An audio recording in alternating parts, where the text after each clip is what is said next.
శ్రీగురుభ్యో నమః. హరి ఓం. జాతవేదసే సునవామ సోమమర్రాతి యతో నిదహతి వేదః సనుపర్షతి దుర్గాని విశ్వానామేవ సింధుంద్రితాగ్నిః తామగ్నివర్ణం తపసా జ్వలంతీం వై రోచనీం కర్మఫలేషుష్టాం దుర్గాం దేవీగుం శరణమహం ప్రపద్యే. ఇంద్రకీలాద్రి మహాదేవమీశ్వరీ నమో నమః. మేషం నుంచి మొదలుకొని మీనరాశి వరకు కూడా రోజులు గడుస్తున్నా, సంవత్సరాలు గడుస్తున్నా మీరు అనుకున్నటువంటి పనులు అవ్వకపోవడానికి అసలు నువ్వు ఎంత కష్టపడుతున్నాను అంటే, నా అంత కష్టపడేవాడు వేరేవారు లేరు. నేను చాలా ఇబ్బందులతో అన్నీ అధిగమించుకుంటూ వస్తున్నాను. కానీ ఎంత శ్రమించినా ఆ ఫలితం పూర్తవ్వడం లేదు అనేటువంటి సమస్యలకి, ఎప్పటి నుంచో కలగా ఉండిపోయినటువంటి స్థిరాస్తులు కొనుగోలు చేయలేకపోతున్నానే, నా మీద జనాల యొక్క ఏడుపు ఎక్కువగా ఉంటోంది. అసలు నా జీవితం ఏమైనా మారుతుందా? మారదా? నాకంటూ గవర్నమెంట్ ఉద్యోగం వచ్చినా, ప్రైవేటు ఉద్యోగం వచ్చినా అది నిలబడుతుందా? నిలబడదా? ఒకవేళ వివాహయుక్తాలు చేసుకున్న తర్వాత సత్సంతానం అయ్యేటువంటి అవకాశం ఉంటుందా? ఉండదా? అసలు పూర్వీకుల యొక్క ఆస్తి మనం తినేటువంటి అధికారం ఉందా? లేదా? ఇలా ఎన్నిసార్లు ఎంతమంది జ్యోతిష్కుల దగ్గరికి వెళ్ళినా చెప్పిన తరువాత జరగడం లేదు. అదేవిధంగా ప్రతి ఉగాదికి కూడా గమనాలు మారిన తర్వాత నా జాతకంలో ఎన్నో ఇబ్బందులను ఎదుర్కొంటున్నాను. ఈ రోజున్న పరిస్థితి రేపటి పరిస్థితి కంటే దారుణంగా ఉంటుంది. అసలు రేపు అనే పదాన్ని తలుచుకుంటే భయం వేస్తోంది. ఇలా అనేకమైనటువంటి సమస్యలు చాలా మంది వద్ద మాలాంటి పురోహితుల్ని కానీ ఆస్ట్రాలజిస్టులను కానీ కలిసి అసలు నా జీవితంలో మంచి అనేటువంటిది ఉంటుందా? నా జీవితంలో నేను బాగుపడే అవకాశం ఉందా? నేను ఏదన్నా యాక్సిడెంట్ల నుంచి తప్పించుకోవడానికి, గండాల నుంచి తప్పించుకోవడానికి మార్గాలు ఉన్నాయా? నా పరిస్థితి ఏమిటి గురువు గారు అనేటువంటి అనేకమైనటువంటి మీ మనసులో ప్రశ్నలకి ఈ రోజున సమాధానం అనేటువంటిది చెప్పడం జరుగుతుంది. అసలు మేషం నుంచి మీనరాశి వరకు కూడా ఏ ఏ సంవత్సరంలో మీకు అదృష్టం కలిసి వచ్చేటువంటి అవకాశం, ఆకస్మికంగా పూర్వీకుల ఆస్తి కానివ్వండి, లేకపోతే మీరు ఎప్పుడో ఇన్వెస్ట్ చేసి మర్చిపోయిన ధనం మళ్ళా మీకు తిరిగి రావడం, లేదా ఒక ఇన్సూరెన్స్ చేయించారు, ఆ కాగితం కనబడలేదు, ఇన్సూరెన్స్ క్లెయిమ్ అయిపోయింది, మీరు ఇప్పుడు కష్టాల్లో ఉన్నారు, ఆ కాగితం మీకు మళ్ళీ ఎప్పుడు కనబడేటువంటి పరిస్థితి, విడిచిపెట్టినటువంటి బంధాలు, నేను తీసుకున్న డెసిషన్ కరెక్టా తప్పా? కొంతమందికి 2 ఉద్యోగాలు వస్తాయి. ఒక ఉద్యోగాన్ని ఓకే చేస్తారు, ఇంకొక ఉద్యోగాన్ని స్కిప్ చేస్తారు. ఈ ఉద్యోగం ప్రయాణం అవుతున్నప్పుడు మధ్యలోనే క్విట్ చేయవలసిన అవసరం వస్తుంది. అదే అనవసరంగా ఆ ఉద్యోగానికి వెళ్ళవలసిందే, నేను తీసుకున్న నిర్ణయం కరెక్టేనే కాదా? ఇప్పుడు నేను చదువుతున్న చదువు నా జీవితానికి ఉపయోగపడుతుందా? ఇలా అనేకమైనటువంటి వాటన్నిటికీ కూడా మనం చాలా క్షుప్తంగా, క్లియర్ కట్‌గా ఏ రాశి వారికి ఏ సంవత్సరంలో ఎటువంటి అవకాశాలు లభిస్తున్నాయి అనే విషయాన్ని మనం వివరణగా తీసుకుందాం. ఇది కేవలము గోచార రీత్యా మాత్రమే మీకు చెప్పడం జరుగుతోంది. వ్యక్తిగతంగా మాత్రం చెప్పడం లేదు. ఇది మాత్రం క్లియర్‌గా గుర్తుపెట్టుకోండి. మేషం నుంచి మీనం వరకు కూడా 2030 సంవత్సరం వరకు కూడా ఏ విధమైనటువంటి మార్పులు జరుగుతున్నాయి, మీకు ఎప్పుడు ఏ అవకాశాలు రాబోతున్నాయి అనే విషయాన్ని మనం క్లియర్ కట్‌గా మనం చూసుకుందాం.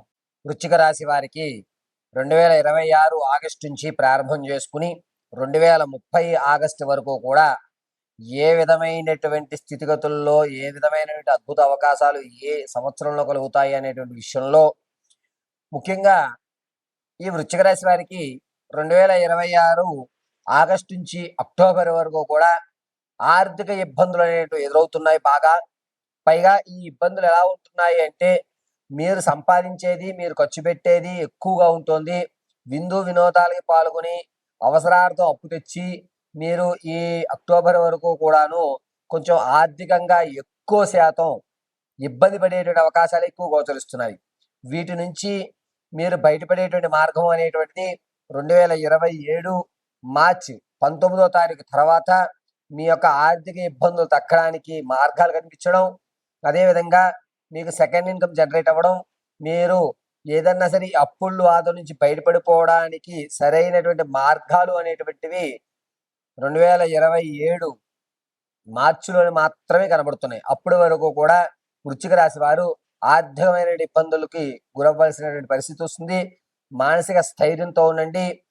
ప్రతి దానికి కూడా పరిష్కారం ఉంటుందని నమ్మండి.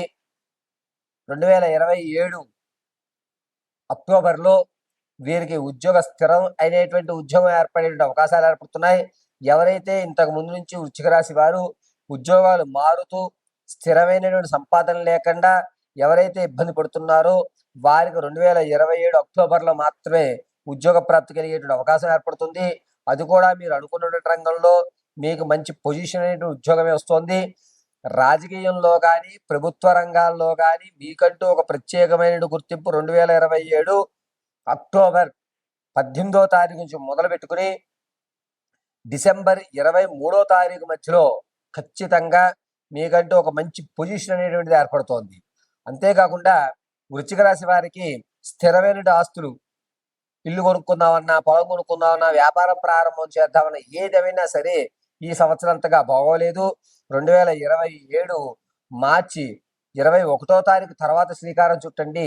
మీరు అనుకున్నటువంటి స్థిరాస్తులు కానీ లేకపోతే మీరు అనుకున్నటువంటి వ్యాపార అభివృద్ధులు కానీ చెందేటువంటి అవకాశం ఏర్పడుతోంది. వృశ్చిక రాశి వారు 2026 ఆగస్టు నుంచి ప్రారంభం చేసుకుని 2028 జూలై 24వ తారీఖు వరకు కూడాను డిపెండింగ్గా మాత్రమే ఆర్థికాన్ని సంపాదిస్తూ ఉంటారు. అంటే స్లీపింగ్ పార్ట్నర్గా ఉండడం కానీ లేకపోతే వేరే వాళ్ళు చేసిన పనికి మీరు కమిషన్ తీసుకోవడం కానీ ఆర్థికమైనటువంటి పరంగా డిపెండింగ్ ప్రాసెస్లో మాత్రమే మీరు ధనాన్ని సంపాదించేటువంటి అవకాశం ఏర్పడుతోంది. ఆరోగ్య విషయంలోకి వచ్చేసరికి ఈ 2026లోనే కొంచెం గండాలు ఉన్నాయి. అది కూడా సెప్టెంబర్ 19వ తారీఖు నుంచి మొదలు పెట్టుకుని అక్టోబర్ 24వ తారీఖు మధ్యలో మీకు ప్రమాదం జరిగేటువంటి అవకాశం ఎక్కువగా ఉంటుంది. మళ్ళా ఈ ప్రమాదం అనేటువంటిది పునరుద్ధీకరణ అయ్యి ఎక్కువ దీనికంటే ఇంకొంచెం పెద్ద మొత్తాదులో ప్రమాదం అనేటువంటిది 2028 ఫిబ్రవరి 19వ తారీఖు నుంచి ఏప్రిల్ 23వ తారీఖు మధ్యలో జరుగుతుంది. ఈ 2 సమయాల్లో జాగ్రత్తగా ఉండి మీరు ప్రమాదం నుంచి శృతిలో తప్పుకోవాలి అనుకుంటే కనుక నిత్యము కూడా వెంకటేశ్వర స్వామి వారి ఆరాధన చేయడం చాలా మంచిది. కుదిరితే వృశ్చిక రాశి వారు ఈ సంవత్సరంలోనే తిరుమల తిరుపతి దేవస్థానంలో ఉన్నటువంటి కలియుగ ప్రత్యక్షదైమైన ఆ వెంకటేశ్వర స్వామి వారి దర్శనం చేసుకోండి. సర్వదా నారాయణుడు మిమ్మల్ని రక్షిస్తూ ఉంటాడు. అంతేకాకుండా 2028 జూలై 14వ తారీఖు నుంచి ప్రారంభం చేసుకుని కాస్త మానసికమైన ఆందోళన తగ్గడం, ఆనంద విందు వినోదాల్లో ఎక్కువ శాతం పాల్గొనడం, జీవితం అంటే అనుభవించాలి, డబ్బు శాశ్వతం కాదు, డబ్బు మళ్ళా మనం సంపాదించగలుగుతాము, ముందు మనం హ్యాపీగా ఉండాలి అని చెప్పి ఒక కొత్త పందాన్ని ఏర్పరచుకుని టూర్లకి, ట్రెక్కింగ్లకి, ప్రయాణాలకి, విందు వినోదాలకి డబ్బుని విచ్చలవిడిగా ఖర్చు పెట్టడం అనేటువంటి జరుగుతుంటుంది. అంతేకాకుండా 2029లో వృశ్చిక రాశి వారికి దూరమైనటువంటి బంధువులు, బంధుత్వాలు, వదులుకున్నటువంటి సంబంధాలన్నీ కూడా 2029లోనే తిరిగి వస్తున్నాయి. దీనివల్ల మీరు కొంత అభివృద్ధి చెందేటువంటి అవకాశం ఎక్కువగా లభిస్తుంది. అంతేకాకుండా వృశ్చిక రాశి వారు రాజకీయంలో నిలబడాలి అనుకునేటువంటి ఆలోచన ఉన్న వాళ్ళు 2027 జూన్ 23వ తారీఖు తర్వాత ప్రారంభం చేసుకోండి. ఇప్పటి వరకు మనం వృశ్చిక రాశి వారిని 2026 ఆగస్టు నుంచి 2030 ఆగస్టు వరకు కూడా చెప్పుకోవడం జరిగింది. ఇదంతా కూడా కేవలం గ్రహ సంచారాలను దృష్టిలో పెట్టుకుని మాత్రమే, గోచార రీత్యా మాత్రమే తెలియజేశాను. వ్యక్తిగతంగా తెలియజేయలేదు. ఈ విషయాన్ని గుర్తుంచుకోండి. వ్యక్తిగతమైన జాతకాన్ని మీరు తెలుసుకోవాలనుకుంటే కనుక కింద స్క్రోల్ అవుతున్న నెంబర్ని సంప్రదించండి. పూర్తి వృశ్చిక రాశి వారి యొక్క జీవిత పరిణామాల్ని తెలుసుకోండి.